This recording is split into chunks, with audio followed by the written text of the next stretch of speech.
Yard work.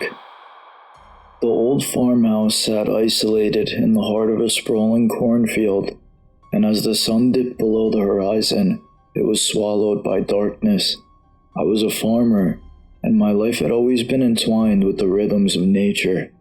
But that night, something unnatural crept into my world. The first hint of unease came when I heard the corn rustling, even though there was no wind. I stood on the porch, a weapon in my hand, peering into the endless sea of maize. The moonlight played tricks with my eyes, casting shadows that seemed to move independently of the stalk. I dismissed it as nerves, attributing the rustling to the local wildlife. That's when I heard it, the distant faint sound of coyotes. But something was off about their howls. They were too human-like, too deliberate, as though they were trying to mimic me. I remember the stories my grandfather would tell us about these things called skinwalkers. I shook off the irrational fear and retreated inside, locking every door and every window. I knew the tales of skinwalkers were only superstitions after all. My wife Sarah and our children were fast asleep, blissfully ignorant of my growing unease. But then I heard a soft whisper, like a breeze carrying a secret through the corn. It seemed to speak my name, Michael. Michael. The voice was low and menacing. My heart pounded in my chest as I crept through the darkened house, weapon in my hand, trying to locate the source of the voice. The whisper continued to beckon, leading me towards the back door. I could see nothing beyond the glass, but I knew I had to investigate. As I stepped on the porch, I felt an oppressive, unnatural presence in the cornfield. My flashlight cast a feeble beam of light, revealing nothing but the walls of maize towering over me. It grew louder now, surrounding me, and I realized it was coming from all directions. A shape moved at the edge of my vision, too quick to identify. My flashlight trembled in my hand, and I felt my heart race faster. The voice had now become a guttural growl, emanating from the dark. Michael, Michael, it snarled. My instinct was to retreat, to slam the door and hide with my family, but something compelled me forward, deeper into the field. There, in the clearing, was a nightmarish sight. A grotesque creature that looked half human and half animal, standing before me. I finally broke free of moving forward, and I turned, running back to my home. My footsteps echoing in the field, the growls fading behind me. When I burst into my home, I locked every door and window, praying it was over. Morning came, and the cornfield laid still and silent. I never spoke to my family of it, and I don't think it's a good idea to do so. Window. I would usually tend to the land, just as my father and grandfather had, but as the years passed, a dread began to creep over me. It began one cold winter night when I was awakened by a faint sound outside my bedroom window.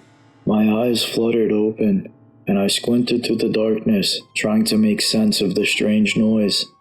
The window was frosted over, and my breath formed a mist on the glass. As my vision cleared, I saw a shadowy figure standing just beside the frost-covered pane. Panic surged through me, and I jolted upright in bed. The figure was human-like, but grotesque, its limbs unnaturally elongated, and its eyes reflecting the moonlight. My heart pounded, and I rubbed my eyes, convinced it was a trick of my tired mind. But when I looked again, the figure was still there, and it was unmistakably not human. It had an animalistic quality to it. I reached for the bat I keep beside my bed, my fingers trembling as I walked towards the window. The figure outside remained eerily still, its gaze locked with mine. It didn't move, but I could feel its presence. As I walked towards it, it bolted back into the woods. Every night it returned. The Skinwalker, as I'd come to think of it, would stand outside my window, watching me. Its eyes bore into my soul, and it was as if it was silently beckoning me to join it in the darkness. Sleep eluded me, replaced by fear and paranoia that gnawed at my sanity. My days became a blur of exhaustion, my farm suffering as I spent nights in a sleep-deprived haze. My once thriving crops withered, and my livestock grew sickly. I confided in a few close friends, but they scoffed at me for my tales, dismissing it as mere superstition. Some suggested it was a trick of the mind, brought on by exhaustion or lack of sleep, but I knew the truth.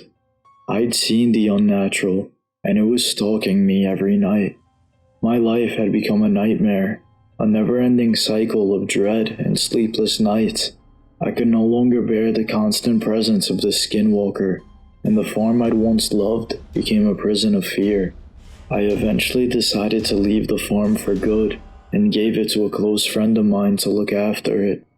He says he doesn't see anything like that, but I know what I saw, and personally, I'm more than glad I got rid of the creature watching me sleep.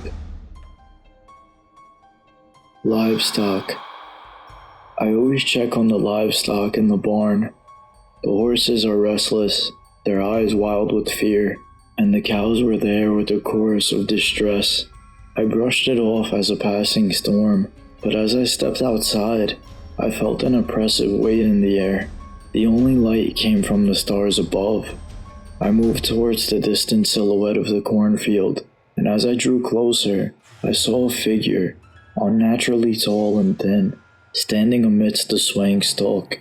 My heart raced as I approached cautiously, trying to get the intruder off of my property. I called out, thinking it might be a trespasser, but there was no response. The figure remained motionless, and as I came closer, I could see its limbs were elongated and distorted, its fingers ending in sharp, claw-like nails. Fear clenched at my chest, but a surge of determination propelled me towards it. I had to protect my farm, my animals, my family. As I raised my flashlight, it was gone. I stumbled back, falling to the ground, scared of what I'd just witnessed. Behind me, I could hear the creature crashing through the cornfield, closing in with every passing moment.